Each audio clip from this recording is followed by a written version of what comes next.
Hi there. Thank you so much for listening to Grounded in Maine today. My name is Amy Bolduc, and my guest today is Clara Schroeder, who I met through Brittany, oh my gosh, Brittany Hansen a few months ago, and who on the podcast. If you guys listen, she was the quail lady, micro homesteading. And so Clara is an ecotherapist, and she is an Amazon best-selling author. This is a new thing. And she is a clinical psychology person. She has a degree in clinical psychology. But Clara, thank you so much for being here. I'm thrilled to have you. You've done a lot of really important work with like big names even. Yeah, yeah, I've worked in some of the bigger corporations, yeah. And we might get to this later, but I'm just really curious. Like, how did you end up working with these guys? So, I mean, so you guys, Clara has worked with like Microsoft and Women in Cloud and Aura, Insight Timer. Like, how? Yeah. Yeah, thanks. Super happy to be here, Amy. So so my background's a little, you know, there's a lot going on. Let me just start with that. So the way that I got to these corporations is through mostly the coaching lens. So I have this clinical psych degree. I then become a certified coach and an ecotherapist, which is what I practice mostly now. But in my early coaching career, I really got invited to kind of bring the resilience, the themes of resilience and well-being to some of those tech companies and women, especially in technology or biotech. And that's how I met Brittany at Women in Cloud. Um, and so I was teaching basically a workshop series for them in, finding more of that balance or the well-being, the resilience to thrive in their personal and professional lives. So Oh, it's mostly through coaching and Insight Timer and Aura Health. That's through mindfulness teaching, which I also do, and it's a big part of my work now. I still work for those two platforms. awesome. And that's the spiritual side of me. And then there's more the corporate. And so you just multidimensional. Well, aren't we all? Exactly. Exactly. And can I also just ask, 8 countries?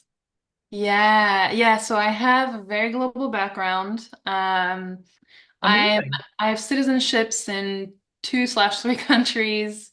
My parents are there's one that's Class expired. three. Twice.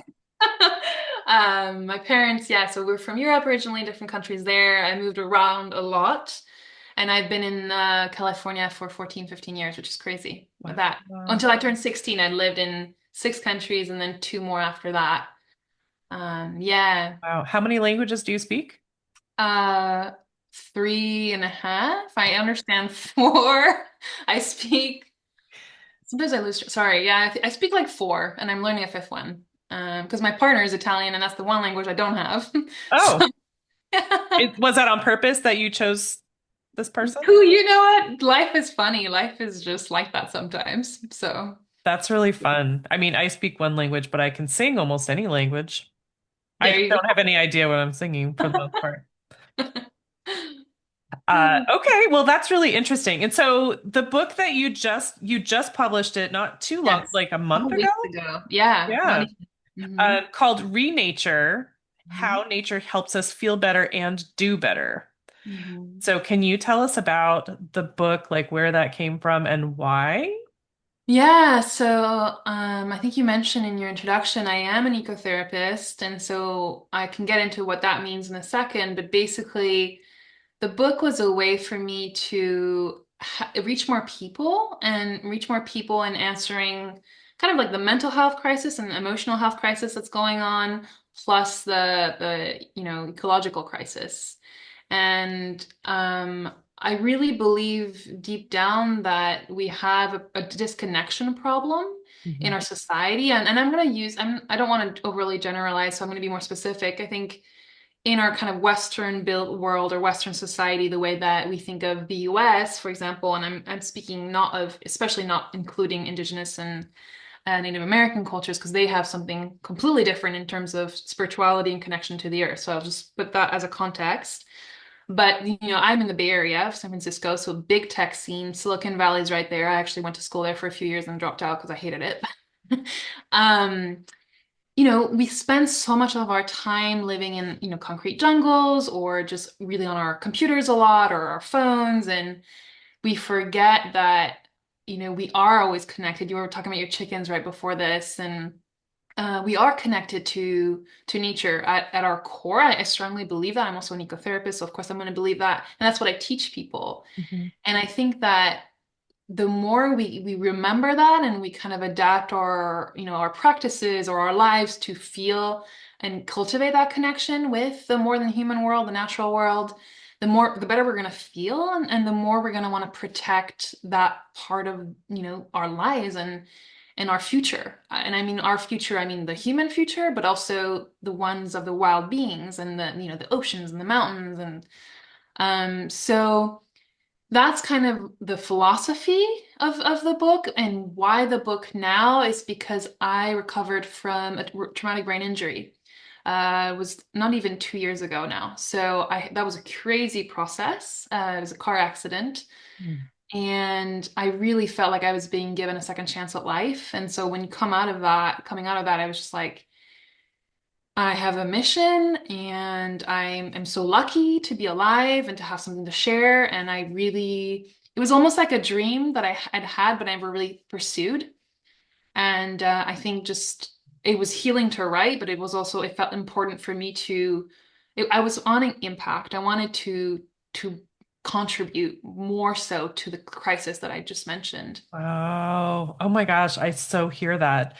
Yeah. And I'm so glad that you're okay after that. I was in a car accident six years ago, and while I was recovering from said car accident, I started a business, which was never in my plan, like not in my life plan. Wow. But I was like, this is I feel like I need to try this. Yeah. And then after that, like I started the podcast while I was still doing this business. But like it is sort of like a like I have another chance, and like I'm not gonna like just stay on this path of Yeah. like I don't want to say nothing, but just like, why not try something different? Like Yeah. what's the what's the harm really? And so Finding, yeah, exactly. yeah. And so while you were talking, I had a couple of thoughts, and we'll see if I can remember them both. So the first was, you were talking about the fact that we're so connected to technology, and we live in our offices and like, whatever, whatever. But I was like, and this has not it has not um really connected with me the fact that when we're not on our laptops, we're on our phones, basically. Mhm. Um, and that it's so true. And it just didn't occur to me that we are always connected. And that's why, and you said that you listened to the episode with Yeah. Kelsey, um who was just a few weeks ago, who's awesome. And so the 24-hour screen-free challenge is so important, just to like to test, to practice, and just see what we feel when we're not connected. Is it complete anxiety? Is it like peace? Like what's going on? What if there's any change? And then there was another thought that I had. Oh, look at me, I'm remembering everything. Um, do you think that there's a correlation? Oh, if I can make words, let's see. I have my thought between you were saying we were disconnected from, the nature and the outside world, that type of thing. Um, oh, do you I think it's probably like an obvious answer, but I mean, in with all of your education and experience in this world, like, do you think that the disconnect from nature is directly correlated with the connection with technology? Yeah, and that's kind of what I was thinking about actually when you were just formulating the first thoughts. So, we're like talking to each other telepathically or something. Yes, the answer is yes, because I think our technology, the screens take us out of the present moment. Mm. It's really hard. Obviously, I'm a mindfulness teacher, so I'll caveat that because I'm talking about like the present moment. So if people don't know what that means, it means kind of like you were saying, like we need to start feeling our emotions, or not that we need to, but it's easy to not do that when you're looking at a reel or social media in general. So when you're talking about connecting with something like nature or your chickens or your dog or your cat, you're going to be in the present moment. Like it's really hard to start to pay attention on a bigger scale if you're like thinking about other things, or obviously watching something else, or like multitasking. And so the more that we also live in a virtual world, the less present we are in our outside world. And, Mhm. I mean, obviously the pandemic didn't help with that when we all had to do, virtual, and even coming out of that, the studies are really interesting on youth, but Right, um, because then we're bringing work into the home and just like mix like confusing everything. yeah, that balance is those lines are getting blurred. But you can't, like, you have to be so present to notice, like, I think you even mentioned this in the interview with Kelsey, is like the birds, or you're like watching, what's around you at that time. And if you're not paying attention, if you're distracted, you're gonna miss some of the beauty that the natural world offers. I use examples. So I studied in New York for my master's in New York City, Manhattan. And I always remember I was walking with a friend in Central Park, and I stopped. It had just rained, so we were, walking along. And I stopped while we were talking. And I said, "Look, that pigeon is taking a bath in the puddle." And I just saw, I got all excited because that's who I am. I have that awe, I have that curiosity for nature. And she goes, "Wow, Claire, I have no idea how you noticed that." And I said, "Well, how can you not? Because I'm cultivating all the time that like by relationship, like by, relational dual relationship with something outside of myself. Hmm. When you pay attention to these signals, or there's so many other examples of that that doesn't require walking. Like I've worked with clients who have limited mobility and we're still doing nature work from their homes. And Right. so it doesn't have to be 5 days backpacking into the woods at all, but it is a mindset and it's a practice. And I was lucky to grow up with it because I grew up with animals, because I was, for part of it, we lived in Paris, and then we moved just outside in the suburbs, and then I got to walk to school with the dogs and friends and trees. And so I think it just kind of already as a child helped me see that those other ways of seeing the world. Right. Yes. And oh, I had a thought and it went away, but I think that, oh, so I wanted to just bring up, so this is an interest, something that I've thought about in the past-ish. When I was married, we would go for walks and he was always looking up at the sky Huh? and like, the clouds and stuff like that. And I'm looking at the roots and he was like, "Would you just look up?" And I'm like, I don't want to fall. But it's not like either of us were looking at our phones or anything like that. But it's just like the vision is so different. Um, and neither of us are seeing the same thing, which I just always thought was interesting. And just I think just to also, I mean, there's no real point to this, I don't think. That's But it was just that, we were not connected, but then also not seeing the same thing. So we were in nature, but seeing different nature, which I just always thought was interesting. And it depends on the kind of the person's disposition, right? When I work with clients in ecotherapy, so if I do outdoor sessions, they're gonna tell me ahead of time, like, "Hey, I prefer the forest for this reason," or "I prefer like the ocean or the Mhm. beach because I need that expansive view." Like I'm for sure more of a ocean person because I like the horizon line, versus some of my friends or clients like the kind of cozy of a forest trail or the woods. Or so it really depends on kind of like your personality, your disposition, what your experience in nature has been. And there's no right or wrong either. Like it's really about your experience and what brings you that joy, that, kind of hope or whatever, that awe. There's so much science on awe in nature, but that's. I'm a big, I love science and I love data. And so that's what I threw into the book for the first three chapters. Is all kind of like research based. Ah, yeah. I've had a couple of podcast guests that talked about that, and it really opened my eyes Mhm. to the importance of just really noticing and just the expansiveness and the abundance and like when you find awe. And I just saw something, I feel like it was an Instagram reel not too long ago about, be looking for that awe. Like we should try to find that every day, at least once a day. Yeah, it's really good for your mental health. So I'll say that for sure. And it's in nature or the outdoors, or even in your own house if you have a house plant, that's easy. It's easier to do that way because the minute you connect to something outside of yourself that's not, technology based, something is going to shift in your mind and your Mhm. heart, hopefully. Right. Right. Yeah. And so I also wanted to just really quickly bring up the fact that last week's episode, when this comes out, the week before, I spoke with Vince Aiello about foraging and Yeah. herbalisms and stuff like that. And so one of his points was we are nature, like just Yes. that simple, that profound. And so I think that I was telling you that I might do like call it a series because Yes. it feels almost like you guys are it's like going in Oh, line. We're just expanding on some ideas that we had talked about. But I think that, you were saying we we have lost our connection in a lot mhm, of ways. mhm.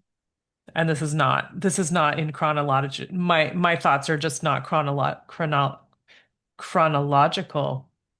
Watermelon.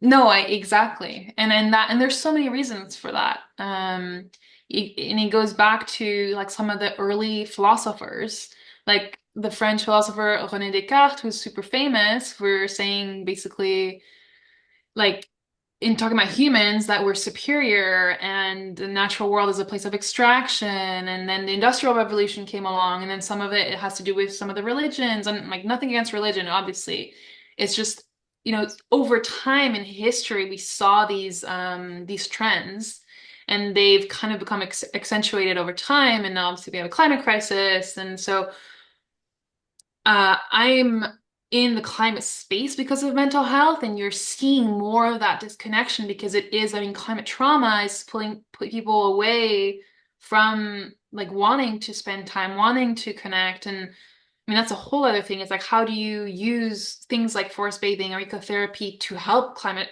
disaster survivors to find peace again? And I can share a story from the book from a hurricane survivor who I remember when I first interviewed her, she said, I'm getting goosebumps just thinking about it. She said, "Oh, I'll know that when I can bathe in that river that destroyed lives in my town again, Yep. will have I will have healed." And sure enough, by the time the book came out, because this has been a long time in the making, she had sent me a picture of her and her son in the river. Oh. And And so so it's that's what you mean by climate trauma. Yeah, yeah, climate trauma is I think of people who've been deeply affected, who lost, homes and maybe other people that they care about through climate disasters. So wildfires, hurricanes, flooding. I'm in California, and that's a big part of the summers and the fall here is wildfires and people with PTSD and people who I know someone else. I interviewed her for the book, and I couldn't include all the stories, but they had to move out of state. They decided that like they lost their retirement home they had built from scratch. They were just in a small rental this whole time. They were like, this is the retirement, this is our like dream. They owned the land, and then they're like, I can't. This Yeah. is just too much, the weight of that. And so they moved to where they hopefully won't have wildfires. That would be me, 100%. I mean, and that's okay. It really, like, there's nothing, and it's all new, right? So this field, and I'm not a clinical psychologist. I am an ecotherapist, and I don't work with clinical populations because of my background. That's more coaching post masters. And there are people who are doing it and who are helping those populations, right? And it's just it is about finding peace and adapting. And then there's the sustainability and the pro-environmental behavior component, which is also kind of part of my strategy is if people feel more connected and want to spend time outdoors or whatever, wherever they live, like they feel connected to the land, Mhm. they're going to want to protect it. And then you inspire, your kids or your friends' kids or your colleagues. Like the reason I work with organizational teams, corporate teams is because um, the more like something happens obviously in the dynamics of the people and on retreats or things like that, but also they start to put together like, oh, we can make a difference, we can have impact, like these places matter. I once walked into a room. I was going to give a resilience talk it was a women's group in business and biotech, and all the blinds were down. It was huge bay windows. I mean, there was like concrete outside with some plants because it was a campus. And I was like, those blinds got to go up. There's sunshine. You can't even see the sky. You can't see the plants. Yeah. This is what I'm talking I'm about. This here is now. Open the blinds. Yes. yeah. And the research on having indoor plants in offices, fake or real. It's better if they're real, but it's still worse if they're fake. They're like people are more productive, more creative, less stressed, kinder Hmm. to each other. I mean, it's I'm not making this stuff up, right? Right. So, Yeah, no, I totally agree with that. My neighbor here, who I've never met, I don't know I've ever seen her leave her house, but like, her blinds are closed all the time. Doors closed, blinds closed. It's like um, vacant except there are three cars in the driveway, and I see other cars come every so often. So I'm just like, what? Why do you have like you make sure that your lawn is so perfect, but you never go out to see it? It's really interesting to me. yeah. And most likely the TV could be on all the time too. And like again, I'm not gonna judge Sure. anyone. And what would it be like to open those blinds, turn off the TV for 5 minutes, and go sit outside and watch what's going on? That and then immediately you're more connected to something outside of yourself, you Yeah, know? for sure. And so I just want to back up a tiny bit and just for my own clarification, you said that you're not a clinical psychologist, Correct. but that's actually what your major is. Is it Yeah, yeah, is it yeah. just like a matter of training and Yeah, so my master's is clinical psych, and then basically I had like a choice. I could either pursue licensure to become a LMFT, like marriage family therapist or counselor, gotcha. or I could go the coaching route and get certified there. Ecotherapy was always the end goal. I knew that coming out of my undergrad, and ecotherapy is an interesting industry. It's newer. It's only since like the late 90s. And you can approach it from either a coaching lens, so non-clinical populations, or the licensure lens. Oh. So the training that I did for ecotherapy, when I reached out, he was like, okay, you have this master's. Now, if you want to do this, you have to be either, licensed as a clinician, as a psychologist or a psychiatrist, but that's med school, I think, or a certified coach. And so I went and did that, and I loved it. And I chose that for myself. Sometimes I think, oh, maybe it would have been licensure would have made sense as well. And I'm a highly sensitive person. I'm a super empath. And I just knew that it would be a lot harder for me to hold space for people who have high trauma, Mm. Oh, for sure. have, diagnoses that are heavier to hold space for and help them work through it. That's just not my strength. And so that's why, yeah, ecotherapy, and that's why I'm not a clinician, and I would never pretend to be. And then when I have to refer someone out, or if they're not, like if I wouldn't take someone, with high trauma on the trail because that's just beyond my capacity. I know a lot of cool people that I train with who would do that and can do Hmm. that really well. Okay. Thank you for that. And Yeah, of course. that makes so much sense. I mean, I can't even imagine taking on more weight than what we already have. And so to that note, can you explain what it I'm impressed that ecotherapy has been around since the 90s, Hmm. honestly. And that's really cool. But what exactly is an ecotherapist? Yeah, so and again, I think everyone does it a little bit different. Have you heard of forest bathing, first of all? I have heard of it. Familiar, okay. They're different, but sometimes people put them in the same bucket, and I understand. Ecotherapy, the way that I was taught and the way that I practice it, is really this belief, which is what we've been talking about this entire time, that we cannot feel fully whole or well in our lives. And because if we're so disconnected from nature. And That's so we are nature, 100% like I yes.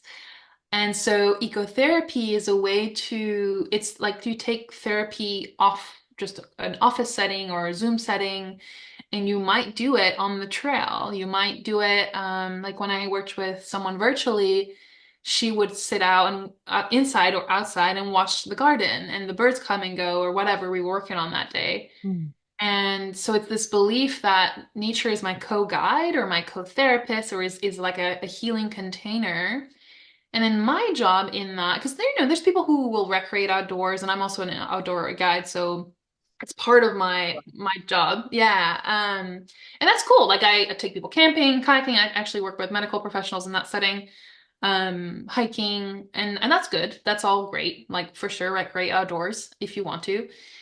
Ecotherapy goes deeper than that, in that like I'm almost becoming like a translator or a messenger between the natural world and the client. So like if someone's working through something and talking about a topic and all of a sudden like the thing that I can remember that really struck out to me from my training is we were just practicing each other and this person was talking about her grandfather, late grandfather. And we were walking slowly, and all of a sudden, like sun comes through the trees and it's streaming down on us, like sun, big oh, sun ray. And she goes, "Oh my gosh, I associate my grandfather with the sun." And so it deepens the healing, it deepens the inner work right away. And so, or like one of the sessions from last fall that's in the book is she was talking about times of transition and kind of like contemplating life and things like that. I think because of someone in her family who was older. And then it was fall, so the leaves are on the ground. And so what does that process like? What does that bring? So you're basically connecting. Sometimes I'll say like human consciousness with nature consciousness or whatever. Like you're connecting both. And that's just the way that I practice. It's definitely not how everyone does it. Some of the more clinical people will do more clinical work, obviously, just do it outside, and that's one format. hmm. I'm really more about the relationship, Okay. and deepening that, our connection with the earth. I love it. That's so Mm, awesome. And that story about the sun ray, oof, yeah. that had to just that had to be really moving just to be present for that. Yeah. And was And that in person, that visit? Yeah. Goodness hmm gracious. I just hmm feel that. I feel like I could feel that when you were just talking about it. Yeah. Oh goodness. That's wonderful. I mean, I think it's such an important thing to just be, I mean, you're a mindfulness person, so just like I say it all the time, like we just need to be really mindful about what we're doing and what we're taking in and make sure that we um take time out to, be outside, be in nature, to appreciate what's out there. Um, and not like in a bossy way, but just, Yeah. think about what happens in our brain and in our hearts and how that sun ray feels when you're outside or, how it's raining here right now. So like, when you see a pigeon bathing in a puddle or, you see the pretty rainbow in the puddle, which is, of course oil, but whatever. When you see the pretty rainbow in the puddle or the smell of the rain on the grass or something like that, just, take a moment to take that in and think about that. Definitely. Was there more that you wanted to say about the book? I feel like we didn't talk about your book very often, very much. Um, I Amazon bestseller, you guys. mean, yeah, Our that was first book. yeah. So, I mean, I think I mentioned this. It starts with more of the research and the evidence, for why this works and why it's important and why it relates to the climate crisis. And then I go into more of the what I call the spiritual part of the connection. And there's a whole chapter on resilience also because I love resilience. I haven't gone through a traumatic brain injury. Right. and how nature helps us build that resilience. And then it's more like you were just mentioning the water. One of the people that I interviewed, he's a mindfulness teacher. He's my mindfulness teacher, Mark Coleman. And he talks about, when you have I have tea right here. So like when you have a cup of coffee or tea in the morning, for example, just pause, try pausing and think, okay, where did this water come from that's making my tea and my coffee? And more often than not, it's from the rain that trickled down to the like whatever your local reservoir that's not being treated, that's not in your cup. And immediately you're interconnected with the natural world. Or you think about who grew the coffee beans? Like where did they come from? What's that soil like? What's that land like? And who are the amazing people who brought it to me? The growers and then the farmers and the middleman and the roaster and your person at your local grocery store is going to sell you that coffee bag. Like it's not even just about the nature part, but you're also connecting with humanity. And then you just feel like nature connection is a solution to feeling less alone overall also. Mm. Um, and so all those things, so then I go more into like how to do this. How do you practice it on your own without going on a 5-day trekking experience in the mountains? Because Right. that's just not possible for everyone or anyone. Like that you don't have to do that. Hmm. So it starts like, yeah, how to get there, and either meditations in there, and I think you would enjoy. I'll send you a copy, by the way, Amy, of the book. Because I was just thinking the last chapter is about like love and compassion for all living beings. And so I know like you have your dog and your cats, and that's a big part of it as well, is how can we learn to love better? I think that's actually what I called the last chapter is it's not just about people, it's about every living being that makes up the world or the natural world. Mm. And that's just been part of who I am because I was yeah, competitive equestrian for a long time. And, growing up, we have had a lot of dogs in my family. And yeah, it just, that's where the empathy comes from and the joy also. Right. Well, Yeah. and of course, and now you have horses on it's your Yeah. parents' place, right? Mhm. And you guys, Clara was telling me before we met that her horses were having dental dental work done. So that's like a whole different respect for life and beings. Um, and I want to back up just for a moment for the tea conversation, and I think so. I have a friend of mine from New England, Julie DeLuca Collins, talks about meditation and how she's not good at being like that, sit in the cross-legged position and and thinking about everything. But she said, I love my strawberry tea. And every day when I have my tea, I will just watch it steeping because you have like 5 minutes while it's steeping, and you think about the tea and you notice the colors and you smell it. And, so it's just a moment, like you were saying earlier, Clara, just to get out of yourself and just to focus on something else. And she's like, it doesn't have to be like this big procession, like this big production, but just a few moments to just be quiet. Yeah. And that is such a beautiful way to start your day, if you can. And you can even do it like there's a tea ritual, or you can, just even paying attention when you wake up. What is the weather doing? And how does that affect my body? Mm. Yeah. Yeah. Weather affects our bodies as we get older for sure. That's wonderful. I think it sounds like um a wonderful practice just in reading the book and learning about how connected we are, and to think about our place in the world and what we can add and what we can take in. Yeah, and I think part of that also that we haven't mentioned is more the finding the hope piece when I Ooh. am thinking about climate and kind of what the state of the world. And Girl, do we need some hope? yeah, so I really that was a big part of when I was writing it. I was making sure that the book is not doom and gloom. That's why I called it. It has a positive subtitle. ReNature is for like reconnection and reverence and all the relationship, the positive re's, but also just acknowledging that yeah, there's ways that we can build that hope and find it and take action. I lead climate cafes. Have you heard of that term before? I have not heard of that term before. Okay. Climate cafe is it's kind of misleading because it has the word cafe in it, but it's a gathering of people and who have feelings about what's happening in the world. And you come together and you'll have a facilitator or two. Sometimes, most of the time, they have a mental health background or some sort of, background in that facilitation. And we just hold space as a community to come together and talk about these topics and people discuss. And it's not political, it's not judgmental. We meditate a little bit in the beginning and at the end, and it's just they're everywhere in the world, at least in the US, and I know they're happening in some parts of like Europe.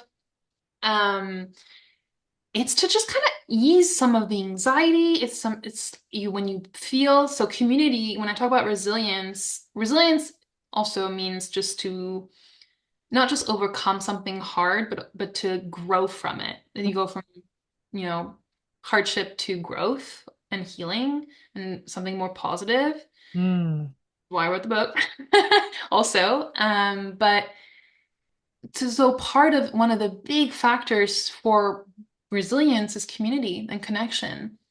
And so climate cafes is just like a container for that. And so, yeah, if people are struggling with some of these feelings, I would encourage them to look into it. And so I think the reason I brought that up is because I'm leading them, and it's just there's a lot of hope there. People walk out the door, they come in feeling like, you feel and then, more connected. yeah, Yeah. yeah, and there's no expectation for them to feel better. Like it's not an intervention, so to speak. Hmm. It's just a safe space for people to feel seen and heard and have good conversation. Right. Well, it sounds like sort of a not necessarily like an offshoot of the book, but it's just like in tied in, very tied into um to what you're offering, Mhm. which is a whole host of things. My goodness. And so I mean, I think that's wonderful. Is that something that is that like in person? There are some that are virtual. So, Because that sounds like a really great opportunity for a lot of people because, things are yeah, how they are. exactly. Exactly.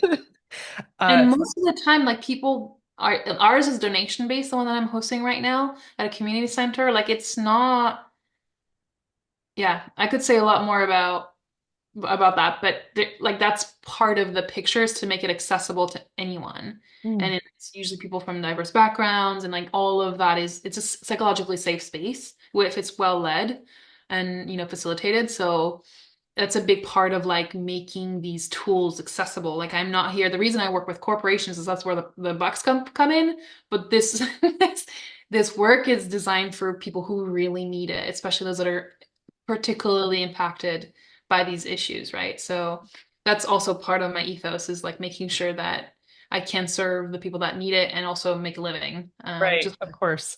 I mean, I think it's wonderful that the bigger corporations are making that effort um to add to their employees and not like, it's that serving mission. work-life balance type of thing and not just be like work, work, work, work, work, make money for me and stuff like that. It's like we want you to feel more fulfilled in life, and that sounds so important to me.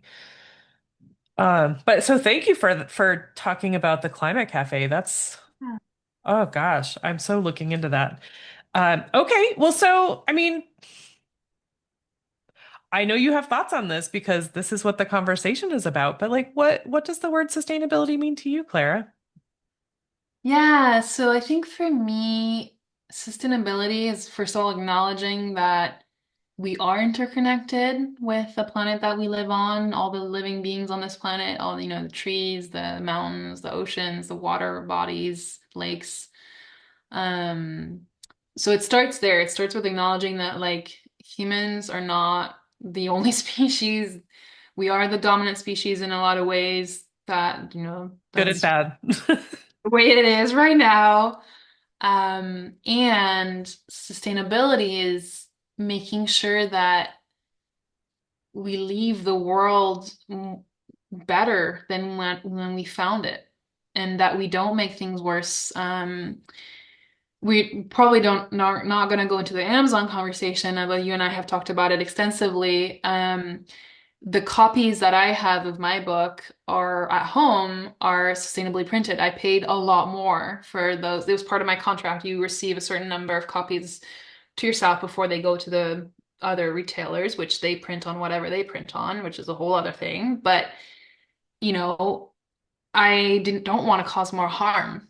And so in everything that I do, I'm thinking, okay, and part of that equation is taking care of yourself, because if you're not taking care of yourself, then it's really hard to be there for other people. It's really hard to, be there for the planet. And so it's like sustainability is not just the eco part, it's also connection to self, connection to nature, to animals, whatever floats your boat too. Like I'm using animals as a thing, but if it's plants and you mentioned herbalism, like beautiful, my mom's a herbalist, just love it.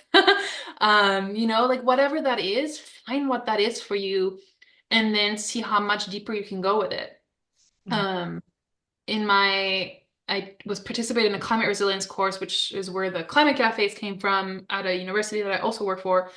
And the big part of the climate resilience course was for people to, there's a bird that just danced around the window as I'm talking about this, um, is for people to feel empowered and take action. And so Mhm. sustainability is making sure that you're sustaining yourself and connected to whatever. Also, like if it's a faith, that's great too, whatever, right? Like whatever's keeping you nourished so that next time there's a climate cafe, you show up, or next time there's a beach cleanup if you're in a coastal area, you go. Or like you see trash and you pick, I don't know, whatever. Like there's so many, a community garden, great. Like I know it sounds overwhelming, but there's something to be said about the ripple effect of things. Absolutely. And I have great ex-partner, I'm saying great because we're friendly, but he had no idea because of his cultural background when I first met him, and I was like, paper towels are not, especially in large quantities, and so over time, and he was like, but I'm not making a difference. That was his first line of defense, is I'm not going to make a difference as a single person. I'm like, yeah, but if you start and then someone walks into your home and they're like, oh, why are you using this weird rag instead of a paper towel? Then you're going to explain actually it's better for the planet, and then you change your behaviors and you inspire others, or you start to bring your lunchbox in a glass thing to work, and people are like, oh, you're not using plastic. Like I'm not perfect, like at all, but it's about having that motivation and trying, and then letting the ripple do its thing, Hmm. and finding community also. Right. Right. I mean, well, like you were saying with your ex that, it's you're missing the opportunity to pass on information to like Yeah. teach is not the word that I really want, but by, so like leading by example, that type of thing. And then if someone says, why do you have this weird rag thing? Why don't you just have a roll of paper towels? Well, then, and then you can explain that to them and they would be like, oh, that makes so much sense. Yeah. And thank you so much for bringing up the part about, the self-care. Like that's so I'm gonna say it's so important. I'm horrible at that. Horrible at that. Um, but just to, it is part of sustainability. I can't believe I fumbled that word, but um it just I've done several episodes on like personal sustainability in different aspects, but it's just it's not all about the planet. It's not all about other people. It is also about yourself because we feel like I often feel like I'm trying to do everything and I have no brain space. Like I'm trying to not use the big box stores and take care of the planet and, make all the stuff. And I'm like, I am working day, before the sun and after the sun, like, and I'm exhausted. And so, like, thank you for that reminder.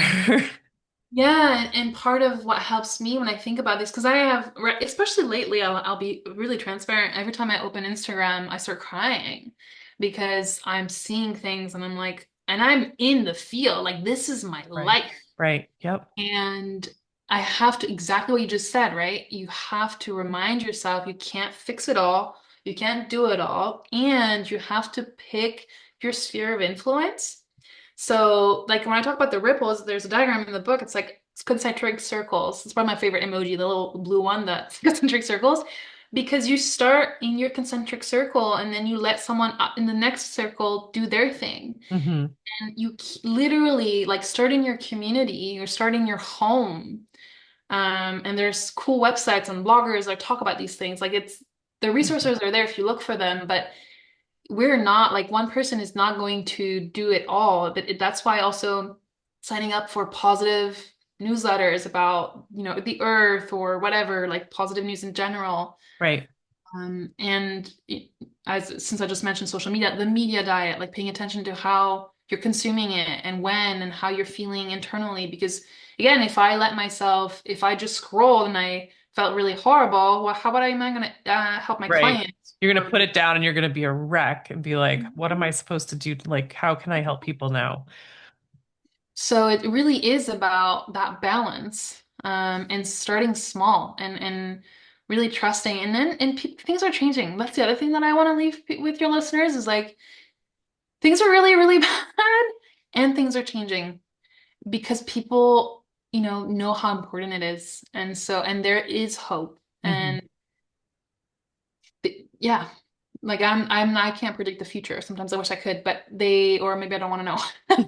But like, there's, we are resilient as a species, and so is the animal kingdom, and so is the, plant kingdom and the earth as a whole system. I'm talking more on an ecosystem scale here. Hmm. So somewhere it's going to shake out, but we really like the more we take care of ourselves, the more we take care of how we're connecting with the outside world, the better the odds that we are going to get there faster. Hmm. Right. Yeah. Well, and connecting with people is with your, the Climate Cafe and feeling that connection, feeling that hope gives us the strength to, do another day and try harder or try something new or to, bring someone else into the fold and just grow the community and mm, Yeah, take care of each other. exactly. Acknowledging that and having like if you are so tired and you don't want to do anything, can you give yourself a half day or a full day and just sit on your couch and read a book or whatever, like whatever. Rest is part of that equation. Like I have not worked particularly specifically with climate activists, but I know from, my activist friends that if you don't rest, if you're always and I struggle with this myself, if you're always close to burnout, it's really hard to keep going. And the planet part of ecotherapy is what are we mirroring from nature? And Hmm. nature has her seasons and her cycles. We're going here in the northern hemisphere towards winter. Right. Maybe it's time to rest, to recover, to take care of yourself in other ways. I know that's true. It's always helpful to hear it. So thank you. You're welcome. I Same mean, for you me. see, you see the memes and whatever, nature trees lose their leaves and they're still alive and fall comes and everything is resting, but what are you doing? That type of thing. I forget instantly. I forget instantly. So it's always good to be reminded. So y'all take a break, give yourself grace. Clara, thank you so much. How can we find more about you and the Yeah. book? Well, the book is available at your local bookstore in terms of like ordering it online. So it is on a platform called Ingram. If I'm going to get really technical, and I'm all new to this, but it's available because so local bookstores in the US can order it on Ingram. So you can get it there, you can get it on Barnes& and Noble, or you can get it on Amazon, but I don't recommend that. And I have a website, claraschroeder.com. It doesn't have a whole lot of information, but you can reach me through there. You can Or get the book. you can get the book. My Instagram is at Living with Clarity. Um, I have a Substack channel. I love Substack. I don't post a whole lot, so I don't want to spam people's inboxes, but yeah. Isn't that a weird thing? You're like, I mean, I'm on Substack too, and I write every Yeah, you single week, and are. I'm like, people are like, I don't have anything really interesting to say, but here I Well, it's am. just a way I'm for people. practicing, Yeah, it's for a way for people to connect with you and kind of hear what's up in your world and what you're thinking about, or who who you're meeting that's cool or doing something interesting. Especially in your case, Amy, super cool. The right? podcast. Yeah. True. Okay, so we've got the ways to reach you, and we have the book information. I'm going to say it one last time, or if you want to say it, do you want to say it? You don't have to read it. It's called ReNature, how nature helps us feel better and do better. Yeah, check it out, you guys. Mm. Thank you, Clara. Thank you, Amy. This was really fun. Yeah.